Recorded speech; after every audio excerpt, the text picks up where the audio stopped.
જામખંભાળિયામાં 52 વર્ષીય આધેડે વ્યાજના ચક્રમાં ફસાઈ જતા આપઘાત કર્યો। સલાયામાં જૂના મકાન ખાતે ઝેરી દવા ગટગટાવી આધેડે જિંદગી ટૂંકાવી। જીતેન્દ્ર વાડોલિયા નામના વ્યક્તિએ વ્યાજખોરોના ત્રાસથી આપઘાત કર્યો હોવાની પરિવારજનોનો આક્ષેપ છે। યુવકને તાત્કાલિક સારવાર માટે જામખંભાળિયા બાદ વધુ સારવાર માટે જામનગર હોસ્પિટલ રિફર કરવામાં આવ્યા। હોસ્પિટલમાં સારવાર દરમિયાન આધેડે જિંદગીના અંતિમ શ્વાસ લીધા। જામખંભાળિયામાં વ્યાજના વિષચક્રએ પરિવારનો માળો વિખેરી નાખ્યો।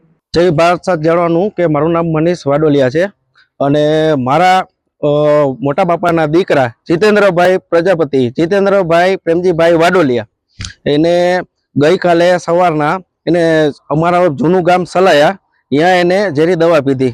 ઝેરી દવા પીતા એને ખસેડા હોસ્પિટલ ખંભાળિયાથી એને લઈ ગયા જામનગર ઇમરજન્સીમાં અને ડોઝ એનો હેવી હતો એના માટે એને હેવી ટ્રીટમેન્ટ જીજી હોસ્પિટલમાં લીધી અને પોલીસની તપાસ થઈ। ડોક્ટરે એવું કીધું કે આ પોલીસ કેસ છે એટલે પોલીસ કેસ આવ્યો। પોલીસ કેસ એને નિવેદન લીધું કે શું થયું તો કે મારા ઉપર વ્યાજખોરનું હેવી દબાણ હતું અને હું જાજી એવી રકમ વ્યાજ ભરતો એટલે મારાથી આ વસ્તુનો ત્રાસ સહન થતો નહોતો એટલે મેં આ પગલું લીધું।